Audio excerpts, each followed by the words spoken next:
Hello, my name is Michael Nelson, and I'm here today to talk to you about college.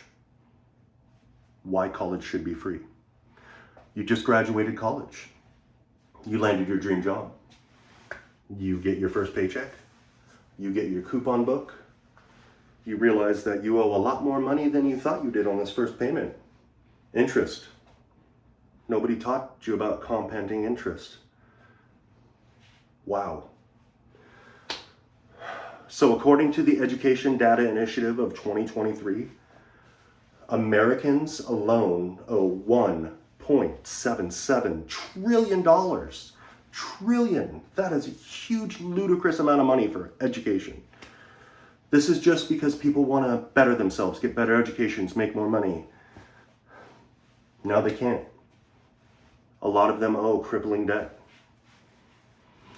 So today I'm here to persuade you on why college should be free and how it should be free for everybody. First, I'm going to discuss the problems behind not having free college, the problems behind the student debt.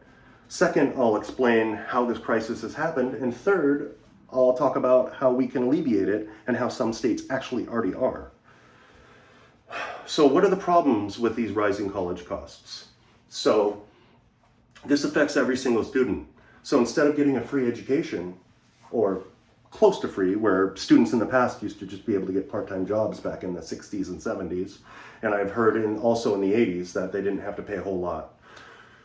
They used to be able to work part-time jobs and pay off their debt. Now it's skyrocketed. So this affects every single decision that these students make that have taken on all of this loan. Financial strain, it causes a lot of problems. It causes problems in their careers. It leads to lower morale. It leads to a lot of bad things that don't need to happen. High debt levels lead to increased anxiety, bad mental health.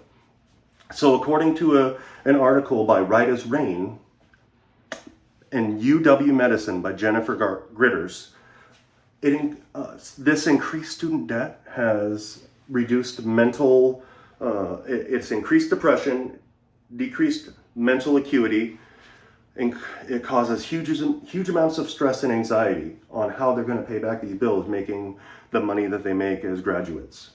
A lot of people don't make great money until 10 years into their career, till they've reached their different promotions. It took me a long time in my first career to reach good pay. A lot of these graduates realize that they're going to be stuck in these payments for a decade or more. We're going to talk about Huell and Harvard Law School and the practice from 2023. Huell's research in 2023 says the student debt toll takes on a whole new meaning. Mental health becomes bad. Increased levels of anxiety and stress among borrowers. Wow, they're finding that all of this debt is not good. People are taking on debt that they shouldn't have. They shouldn't need to. What are the causes behind this crisis? So we're going to get into that. So crisis is driven by debt. This debt is caused from states and federal government trying to cut back spending. They're cutting back spending in the wrong areas. They shouldn't be cutting it back in education. We all know education is fundamentally important for a strong economy. So now students have to take out these loans to cover their education because they want to better themselves, better their families. This increasingly targets minority groups, lower socioeconomic status people. So the Chronicle of Higher Education article by Gardner in 2022 talks about state funding reductions and how this has shifted financial burdens onto minority students, leading to higher tuitions and increased reliance on loans. This shouldn't be happening. We should be lifting these people up. People should be able to be lifted up out of the gutter if they're trying to lift themselves. This reduced funding has compounded the debt burden.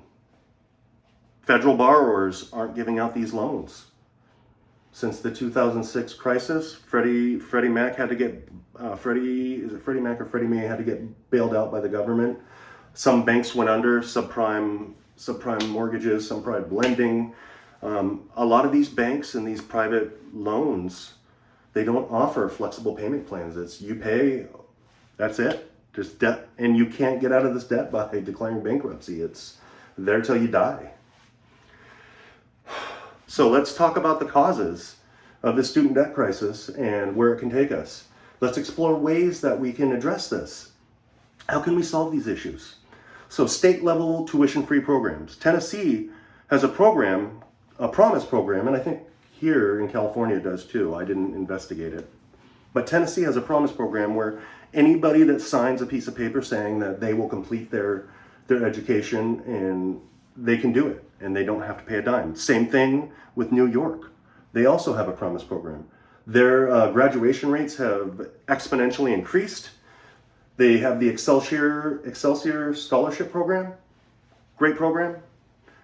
Federal policies that support debt relief for college tuition. So these people right now that have these huge debts, we should be able to get federal loan forgiveness. It's being blocked by Congress. They don't want the Biden administration to pay for it, and that's too bad.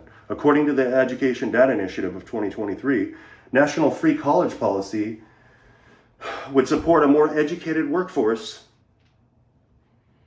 and reduce barriers for low-income students. How wonderful is that? Now, today I persuaded you why college should be free, the problems it caused.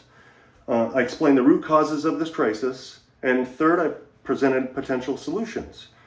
Imagine you graduated from college, stepping into your future without the weight of debt holding you back, and having a future that should be available for everybody. I encourage you to visit the educational data site and see for yourself. Good night.